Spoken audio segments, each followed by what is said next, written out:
Hello my dear CBSE 10 family മക്കളെ, നിങ്ങൾ എല്ലാവരും അറിഞ്ഞിട്ടാണ് നമ്മൾ ഹാഫ് ഇയർലി എക്സാമും കാര്യങ്ങളൊക്കെ ആവാനായി. അപ്പോൾ സ്വാഭാവികമായിട്ടും ഓഗസ്റ്റ് അവസാനത്തോടു കൂടി അല്ലെങ്കിൽ സെപ്റ്റംബർ ഫസ്റ്റ് വീക്കൊക്കെ ആയിട്ട് നിങ്ങൾക്ക് ഹാഫ് ഇയർലി എക്സാം സ്റ്റാർട്ട് ചെയ്യാണ്.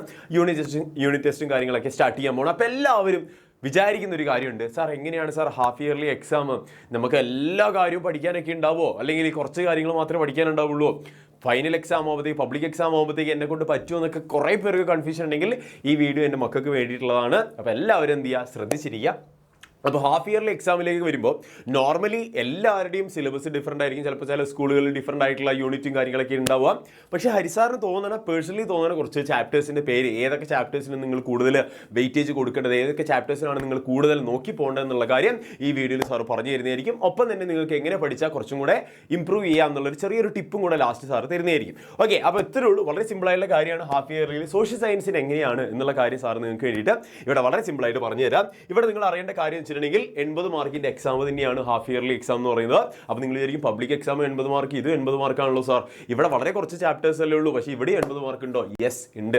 അപ്പോൾ നിങ്ങൾ അറിഞ്ഞിരിക്കുക, ചാപ്റ്റേഴ്സിന് എണ്ണം കുറയാണെങ്കിൽ പോലും 80 മാർക്കിനായിരിക്കും നിങ്ങൾക്ക് ഹാഫ് ഇയർലി എക്സാം ഉണ്ടാവും പോകുന്നത്. ഹാഫ് സിലബസ് ആയിരിക്കും ഉണ്ടാവുന്നത്. ഒപ്പം തന്നെ ഓരോ സ്കൂളും വേരി ചെയ്തിരിക്കും. നിങ്ങളുടെ സ്കൂളിൽ സിലബസ് കംപ്ലീഷൻ അനുസരിച്ചിട്ടായിരിക്കും ഇത് ഡിഫറൻ്റ് ആയിട്ട് ഉണ്ടാവും എന്നുള്ള കാര്യം നിങ്ങൾ അറിഞ്ഞിരിക്കുക. ഏറ്റവും ഇമ്പോർട്ടൻ്റ് ആയിട്ട് നിങ്ങൾ അറിയേണ്ടത് എങ്ങനെ ടൈം മാനേജ്മെന്റ് ചെയ്യാം. ഓക്കെ, ഈ പറഞ്ഞുള്ള കുറച്ച് വിഷയങ്ങളേ ഉള്ളൂ, കുറച്ച് ചാപ്റ്റേഴ്സേ ഉള്ളൂ. ആ ചാപ്റ്റേഴ്സ് എങ്ങനെ നിങ്ങൾ കൃത്യമായിട്ടുള്ള രീതിയിൽ ആൻസറിൽ കൃത്യമായിട്ടുള്ള ടൈം മാനേജ് ചെയ്തുകൊണ്ട് നിങ്ങൾക്ക് ഒരു എക്സാം എഴുതാൻ പറ്റും എന്നുള്ളതാണ് ഇവിടെയുള്ള നിങ്ങൾ അറിയേണ്ട കാര്യം. അപ്പോൾ നിങ്ങൾ അറിഞ്ഞിരിക്കേണ്ട കാര്യം വെച്ചിട്ടുണ്ടെങ്കിൽ ഈ ഹാഫ് ഇയർലിയിൽ നിങ്ങൾ പഠിക്കുന്ന കാര്യം ഒരു ഇൻവെസ്റ്റ്മെന്റ് ആണ് നിങ്ങളുടെ പബ്ലിക് എക്സാമിലേക്കുള്ളത്. ഓക്കെ, അപ്പോൾ നിങ്ങൾ ഇവിടെ നന്നായിട്ട് പഠിച്ചാൽ മാത്രമേ നിങ്ങൾക്ക് അവിടെ നന്നായിട്ട് എക്സൽ ചെയ്യാൻ പറ്റുള്ളൂ. കാരണം ഇവിടെ നിങ്ങൾ നന്നായിട്ട് പഠിക്കാണ്ട് എഴുതുകയാണെങ്കിൽ നിങ്ങളുടെ കോൺഫിഡൻസും പോകും, കംപ്ലീറ്റ് സാധനങ്ങളൊക്കെ പോകും. അപ്പോൾ നിങ്ങൾ എന്ത് ചെയ്യാം, ഹാഫ് ഇയർലി എക്സാം അതിൻ്റെ സീരിയസ്നെസ്സോട് കൂടി കാണുക, പഠിക്കാൻ. Okay, ready? അപ്പോൾ ഏതൊക്കെയാണ് സാർ ആ ചാപ്റ്റേഴ്സ്, ഓരോ വിഷയങ്ങളിൽ നിന്നുള്ള ചാപ്റ്റേഴ്സ്? സോഷ്യൽ സയൻസിൽ മാത്രമാണ് നമുക്ക് ഹിസ്റ്ററി, ജോഗ്രഫി, സിവിക്സ്, എക്കണോമിക്സ് എന്ന് പറഞ്ഞിട്ട് ഇങ്ങനെ ക്ലാസിഫിക്കേഷൻ കാര്യങ്ങളൊക്കെ ഉള്ളത്. അപ്പോൾ ഓരോന്നിലും നമുക്ക് ഏതൊക്കെ ചാപ്റ്റേഴ്സ് ആണെന്നുള്ളത് നോക്കാം. ഇത് ഡിഫറൻ്റ് ആയിരിക്കും. സാറിന് പേഴ്സണലി നിങ്ങൾ പഠിച്ചു പോകണം, ഇതിൻ്റെ അകത്ത് ചോദ്യങ്ങൾ ചോദിക്കാൻ ചാൻസ് ഉണ്ട് എന്ന് തോന്നുന്ന ചാപ്റ്റേഴ്സ് ആണ് ഇവിടെ വെച്ചിട്ടുള്ളത്.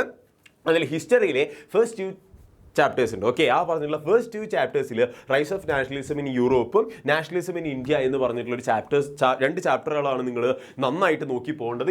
ഈ ചാപ്റ്റേഴ്സിനായിരിക്കും നിങ്ങളോട് ക്വസ്റ്റ്യൻസും ചോദിക്കാൻ പോകുന്നത് ഹിസ്റ്ററിയിൽ നിന്ന്. ഓക്കെ, ഹാഫ് ഇയർലിയിൽ. ഇനി നിങ്ങൾ നോക്കേണ്ടത് ജോഗ്രഫിയുടെ കേസിൽ ഫസ്റ്റ് 3 ചാപ്റ്റേഴ്സ് നിങ്ങൾക്ക് വരാൻ ചാൻസ് ഉണ്ടെന്ന് എനിക്ക് പേഴ്സണലി തോന്നുന്നുണ്ട്.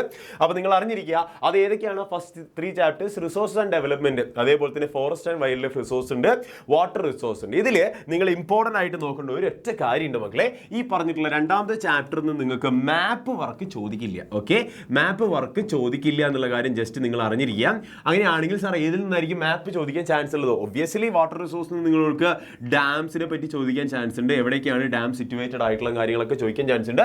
റിസോഴ്സസ് ആൻഡ് ഡെവലപ്മെന്റ് നിന്ന് ചിലപ്പോൾ നിങ്ങളോട് എന്ത് ചെയ്യാൻ ചോദിക്കാൻ ചാൻസ് ഉണ്ട്, മാപ്പ് വർക്ക് ചോദിക്കാൻ ചാൻസ് ഉണ്ട്. ഓക്കെ, ആ കാര്യം നിങ്ങൾ എന്ത് ചെയ്യുക, ജസ്റ്റ് നോക്കി പോവുക, എവിടേക്കാണ് മിനറൽസും കാര്യങ്ങളൊക്കെ ഉള്ളത്, എങ്ങനെയാണ് റിസോഴ്സും കാര്യങ്ങളൊക്കെ എവിടേക്കാണ് സ്പ്രെഡ് ഔട്ട് ആയിട്ട് കിടക്കുന്നത് എന്ന് ചിലപ്പോൾ നിങ്ങളോട് ചോദിക്കാൻ ചാൻസ് ഉണ്ട്. അപ്പോൾ ആദ്യത്തേതും അവസാനത്തേതും നിങ്ങൾക്ക് ചിലപ്പോൾ മാപ്പിന് ചോദിക്കാൻ ചാൻസ് ഉണ്ട്. അപ്പോൾ മാപ്പ് വർക്ക് നിങ്ങൾ നന്നായിട്ട് നോക്കിയിട്ട് പോകേണ്ട ഒരു ഭാഗമാണ്. അപ്പോൾ ഈ പറഞ്ഞുള്ള ഫസ്റ്റ് ആൻഡ് തേർഡ്. ഓക്കെ, രണ്ടാമത്തേന്ന് ചിലപ്പോൾ നിങ്ങളോട് ചോദിക്കാൻ ചാൻസ് ഇല്ല മാപ്പ്. ഓക്കെ, അങ്ങനെയാണെങ്കിൽ നെക്സ്റ്റ് നോക്കേണ്ട ഒരു ചാപ്റ്ററാണ്, ഇനി നമ്മൾ നോക്കേണ്ടത് സിവിക്സ് ആണ്.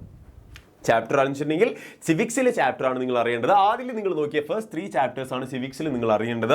പവർ ഷെയറിംഗ് എന്ന് പറഞ്ഞ ചാപ്റ്റർ ഉണ്ട്, ഫെഡറലിസം എന്ന് പറഞ്ഞ ചാപ്റ്റർ ഉണ്ട്, ജെൻഡർ, റിലീജിയൻ, കാസ്റ്റ് എന്ന് പറഞ്ഞ ചാപ്റ്റർ ഉണ്ട്. ഇത് 3ഉം കണക്റ്റഡ് ആയിട്ടുള്ള ചാപ്റ്റേഴ്സ് ആണ്, ഇൻക്ലൂഡിങ് ഈ പറഞ്ഞ ഫസ്റ്റ് 2 നല്ലോണം കണക്റ്റഡ് ആണ്. ഓക്കെ, ഈ പറഞ്ഞിട്ടുള്ള പവർ ഷെയറിംഗ്, ഫെഡറലിസം നല്ല കണക്റ്റഡ് ആയിട്ടുള്ള ചാപ്റ്റർ. അപ്പോൾ നിങ്ങൾ ഒന്ന് പഠിച്ചു കഴിഞ്ഞാൽ കോംപ്ലിമെന്ററി ആയിട്ട് നിങ്ങൾ രണ്ടാമത്തെയും പഠിച്ചു പോകും. ഓക്കെ, അപ്പോൾ ആദ്യം പഠിക്കുമ്പോൾ സാറ് പറയുന്നത് നിങ്ങൾ ഫെഡറലിസം എന്താണെന്ന് ആദ്യം പഠിക്കുക, ദെൻ പവർ ഷെയറിംഗ് എന്താണെന്ന് പഠിക്കുക, എന്നിട്ട് നിങ്ങൾ ജെൻഡർ, റിലീജിയൻ, കാസ്റ്റ് നന്നായിട്ട് നോക്കുക. ഓക്കെ, ഈ പറഞ്ഞ 3 ചാപ്റ്റേഴ്സും ആയിരിക്കും നിങ്ങൾക്ക് ഹാഫ് ഇയർലിയിൽ ചോദിക്കാൻ പോകുന്ന 3 ചാപ്റ്റേഴ്സ്. ഏതിൽ നിന്ന്? സിവിക്സിൽ നിന്ന് ചോദിക്കാൻ ചാൻസ് ഉള്ളത്. ഇനി നമ്മൾ എക്കണോമിക്സിലേക്ക് വന്നു കഴിഞ്ഞാൽ അവിടെ ഫസ്റ്റ് 2 ചാപ്റ്റേഴ്സ് നിങ്ങളോട് ചോദിക്കാൻ ചാൻസ് ഉണ്ട്, ഡെവലപ്മെന്റും സെക്ടേഴ്സ് ഓഫ് ഇന്ത്യൻ എക്കണോമിയും. ഈ പറഞ്ഞ സെക്ടേഴ്സ് ഓഫ് ഇന്ത്യൻ എക്കണോമിയിൽ നിന്ന് നിങ്ങൾക്ക് സെക്ടേഴ്സ് ഏതൊക്കെയാണ്, ഏതൊക്കെ ഭാഗങ്ങളിലാണ് ഏറ്റവും കൂടുതൽ ഗവൺമെന്റ് ഇൻവെസ്റ്റ്മെന്റും കാര്യങ്ങളും നടത്തുന്നത് എന്നുള്ള കാര്യങ്ങളൊക്കെ നിങ്ങൾ സെക്ടേഴ്സിന്റെ കാര്യത്തിൽ പഠിക്കുക. പ്രൈമറി ആണോ, സെക്കൻഡറി ആണോ, തെർഷ്യറി ആണോ, നിങ്ങളെല്ലാം പഠിക്കുക, നന്നായിട്ട് പഠിക്കുക.